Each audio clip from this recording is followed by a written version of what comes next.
Welcome back to the Weekly Load YouTube channel. I'm your host, Owen, and today we're getting back to it. We finally got one of our takes back onto the Draft Dudes podcast, Takes on Takes episodes, which air on Fridays. And we're just going to have a little discussion. Anybody who hasn't seen this kind of episode in the past is I usually submit typically draft-related takes to the Draft Dudes podcast, and every Friday they read through their fan-submitted takes and then respond to them. And it's just a good way, I think, of broaching topics I want to talk about, and also getting someone else's perspective on that specific topic that I'm going to talk about myself. So not only do I get to give my opinion on it, I get to also correct and or react to how someone else feels about it in real time for the video itself. I feel like it's a really good way to do content, and I'm really excited to get back to doing these. I didn't do it on Friday when the episode was released because I was out in the middle of the wilderness where people could not hear me crying when the Bills got eliminated this Sunday. So I was out of the area. I could not record, but hey, we're making it up today. And I'll probably hit you with two videos today, this one and just talking about that playoff game and the state of the Bills in general. But we'll keep this one the more draft center one before I dive into my personal beliefs. So let's just get right into the take. A tight end should be less valued than running backs when it comes to positional value at the top of the draft. Tight ends typically take longer to develop and don't provide immediate return on investment, unlike the running backs we have seen taken at the top of the draft in the past. It's an interesting foil because I think about it, right? And tight ends and running backs are the two skill players that definitively give you value in both the passing game and the running game.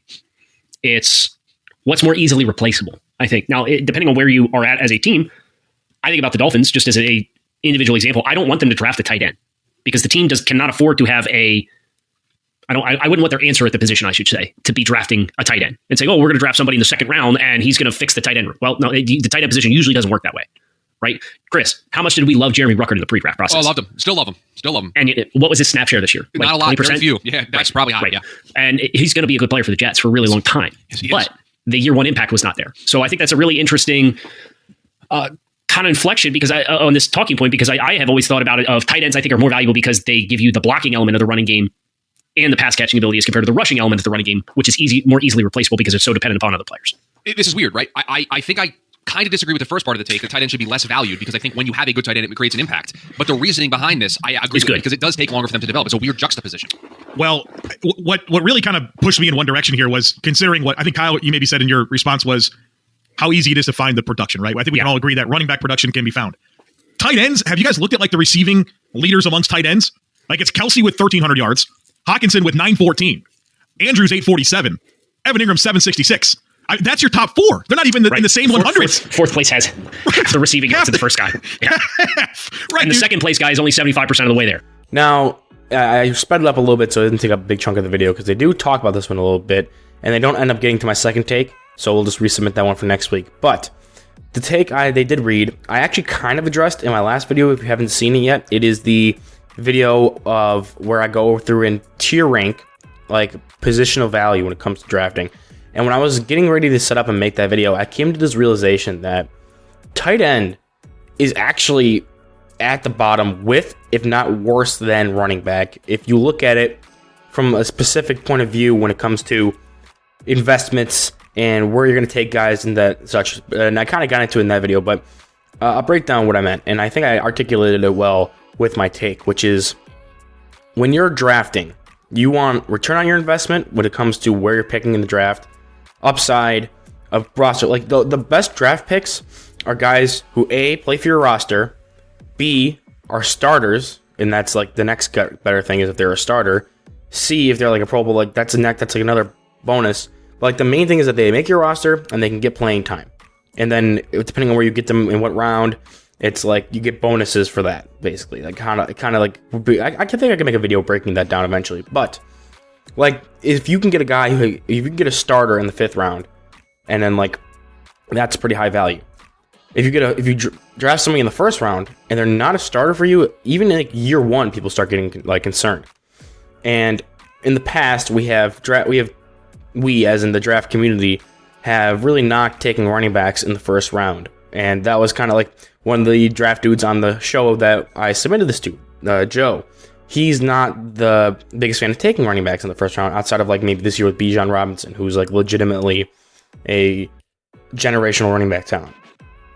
And so people will say it's just easier to reproduce the rushing aspect. You can get a running back who can run the ball well enough to really compensate for losing an elite running back, which is what they mentioned in their response to this take. And my point is, we also know, as a general fact of drafting players and evaluating players, that tight ends take longer to develop. And if you're to draft a tight end, you have to expect them not to be played in the first year or so of their career. Like they said in the response, as you heard, Jeremy Ruckert, they were big fans, didn't get a lot of playing time, even though he did good in his playing time.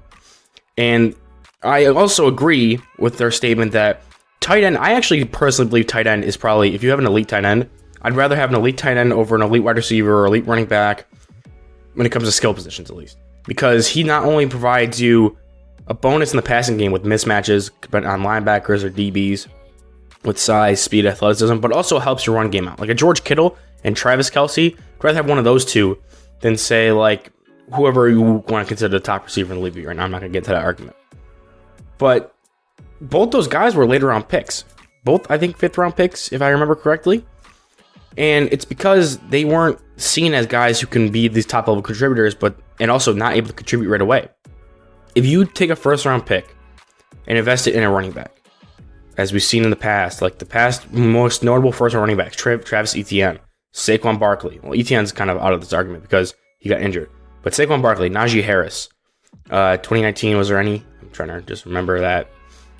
2020, they're not very, there's very, spread out. But when you've invested a 1st round pick in a running back, they typically produce almost immediately. And yeah, maybe like Zeke produced immediately.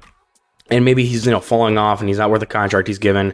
And he's not playing like a 1st round pick anymore years after his draft selection. I mean, but he still was able to produce. You got immediate return on that 1st round pick investment. You draft a guy in the 1st round, you want them to produce and want them to contribute to your team sooner rather than later.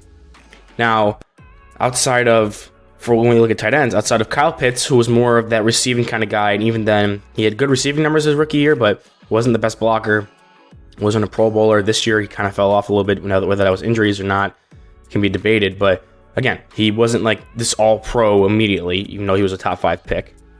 Like how Zeke and Saquon were seen as and Chris McCaffrey is another one who were seen as like these really high-end, top of their position players immediately. Kyle Pitts could be up there, you can make the argument, but again, he's more of a freak that we all knew was coming out. Like he was my number 1 player that year overall.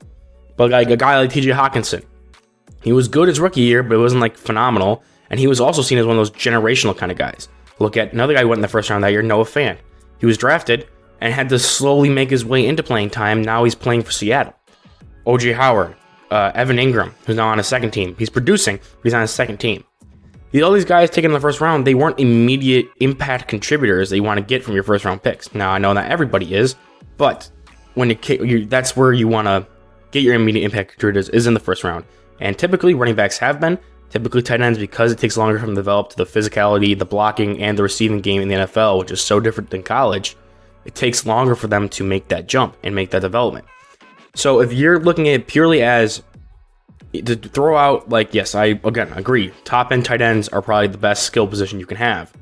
Personally, that's maybe another take, I don't know. But you're going to not get that in year 1 9.9 times out of 10. Like, you're not going to have immediate year 1 impact the way you would get with your immediate year 1 impact from a 1st round running back, which is why I said that the positional value should be lower than that of running backs. And you've seen in the past, Mark Andrews in the 3rd round, George Kittle in the 5th, Travis Kelce in the 5th, Rob Gronkowski in the 2nd. You cannot use a 1st round pick on these guys and still get these top tier tight ends.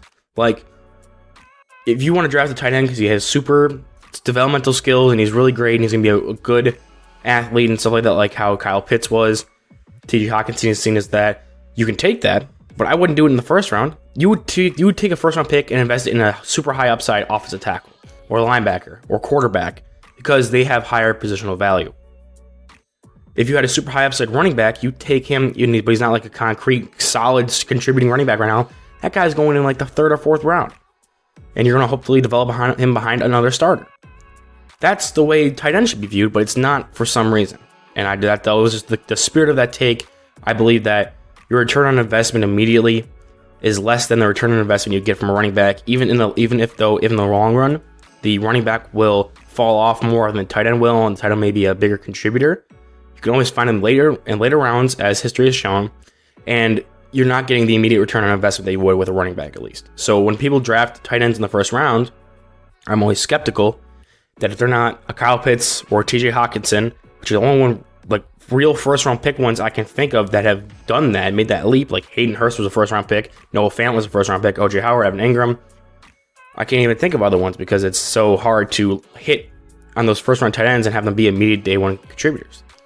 So, I mean, that was the spirit of the take.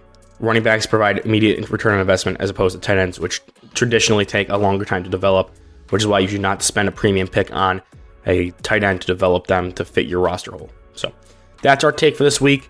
Like I said, I'm going to get this one out and hopefully get another one out later today, if not maybe tomorrow. And yeah, that's it. Go check out the Draft Dudes, submit your takes, and I will be there along with you guys, and see you guys in the next one.